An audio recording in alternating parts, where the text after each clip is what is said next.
Assalamualaikum warahmatullahi wabarakatuh. Perkenalkan, nama saya Dwi Insan Pinayungan dari Prodi Sistem dan Teknologi Informasi dengan NIM 14823 Di sini saya membuat video ini tugas EAS, yaitu membahas tentang struktur CPU dan fungsi CPU dengan dosen pengampu Agus Hermanto, Eskom MMT ITIL COVID SFG. Pendahuluan. CPU atau Central Processing Unit adalah komponen utama dari sebuah komputer yang bertanggung jawab untuk mengeksekusi instruksi-instruksi dari perangkat lunak. Kemudian kita lanjut ke materi pertama, yaitu struktur dalam CPU. Struktur dalam CPU ini memiliki tiga hal, yaitu unit kontrol, unit aritmetika, dan logika. Kemudian yang terakhir itu ada register. Kemudian untuk unit kontrol sendiri saya memiliki 3 poin. Yang pertama itu pengambilan instruksi, dekode instruksi, dan manajemen aliran data. Yang pertama yaitu pengambilan instruksi.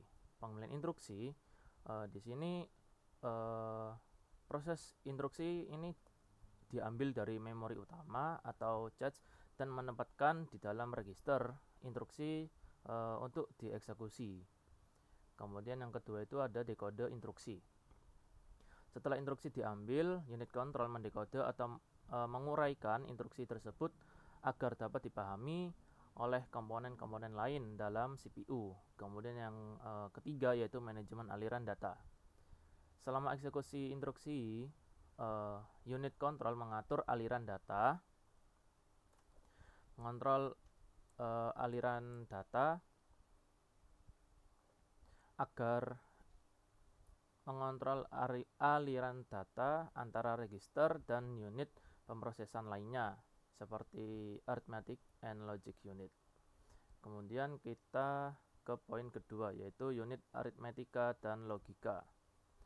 Di sini saya memiliki dua hal, yaitu operasi aritmetika sama operasi logika. Untuk aritmetika sendiri ini dapat melakukan operasi matematik dasar seperti penjumlahan, pengurangan, perkalian, dan pembagian. Kemudian untuk operasi logika ini dapat melakukan operasi logika seperti AND, OR, NOT, dan XOR. Operasi logika ini digunakan untuk memanipulasi dari bit by bit dan menghasilkan output berdasarkan logika Boolean. Kemudian yang ketiga yaitu register. Register ini saya memilih dua hal atau 2 poin, yaitu kecepatan akses tinggi fungsi dalam eksekusi instruksi. Untuk yang pertama, yang kecepatan akses tinggi ini hitungannya lebih cepat dari RAM dan kayak cache level 1. Hal ini membuat register ideal untuk menyimpan data yang memerlukan mengakses cepat oleh CPU. Kemudian yang kedua yaitu fungsi dalam eksekusi instruksi. Di sini dapat menyimpan instruksi yang sedang dieksekusi, data yang sedang diproses, alamat memori sementara, dan informasi lain yang diperlukan oleh CPU selama operasi. Kemudian poin selanjutnya yaitu ada komponen utama CPU. Di sini ada 3 hal, yaitu clock speed, cache memory, dan bus system. Untuk clock speed ini saya memilih 3 poin, yaitu satuan ukuran, kemudian pengaruh terhadap kinerja, kemudian yang ketiga itu adalah overclocking. Kita bahas satu-satu. Untuk yang pertama yaitu satuan ukuran. Satuan ukuran yang dimaksud adalah clock speed diukur dalam bentuk kayak hertz yang bisa merupakan megahertz atau gigahertz. Kemudian untuk pengaruh terhadap kinerja, semakin tinggi clock speed CPU, semakin cepat CPU dapat mengeksekusi instruksi-instruksi yang telah kita kasih. Kemudian yang ketiga itu ada overclocking.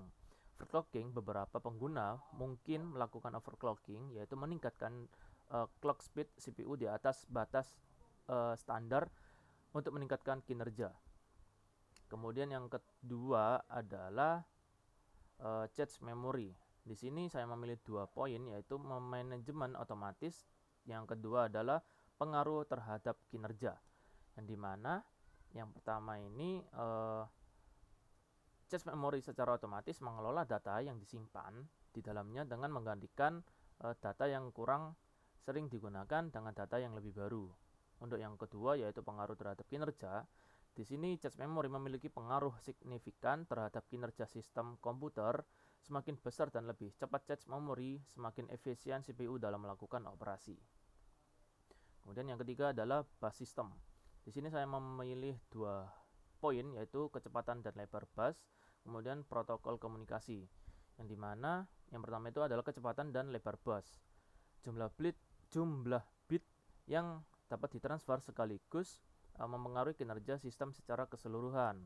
Bus dengan kecepatan tinggi dan lebar yang luas juga ini dapat meningkatkan throughput data dan responsif dari sistem.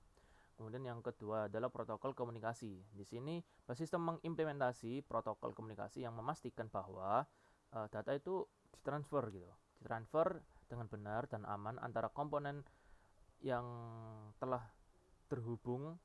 Kemudian protokol juga ini dapat mencakup standar seperti PCI atau Peripheral Component Interconnect, kemudian atau PCIe atau PCI Express untuk bus ekspansi.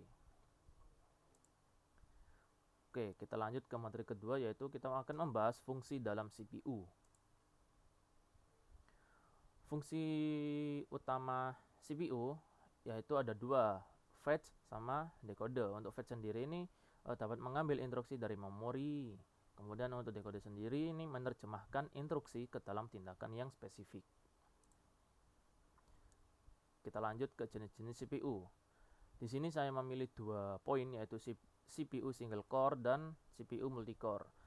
Untuk single core sendiri ini sederhananya lebih mudah untuk dioptimalkan dalam tugas yang tidak memerlukan pemrosesan yang ribet, dan juga konsumsi daya ini cenderung lebih rendah dibandingkan dengan multicore. Pada beban kerja ini lebih ringan gitu.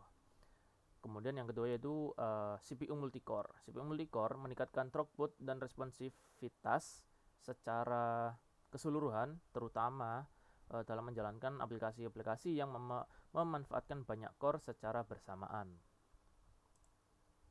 Kemudian evolusi CPU. Di sini CPU memiliki perkembangan terbaru, yaitu dari proses kinerja dan proses teknologi.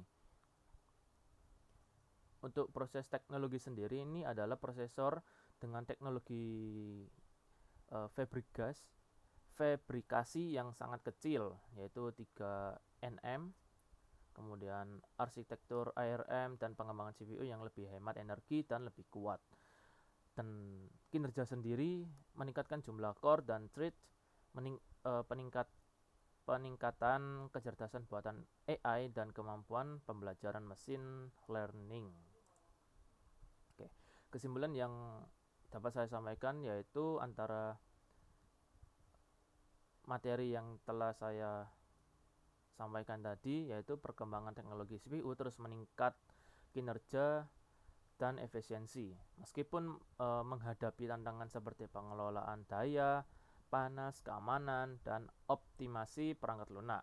Mengatasi tantangan ini penting untuk memaksimalkan potensi CPU di masa depan, mendukung kemampuan komputasi yang lebih canggih dan responsif. Oke, terima kasih. Itu tadi presentasi saya yang telah saya berikan. Semoga bermanfaat. Kurang lebihnya saya mohon maaf. Wassalamualaikum warahmatullahi wabarakatuh.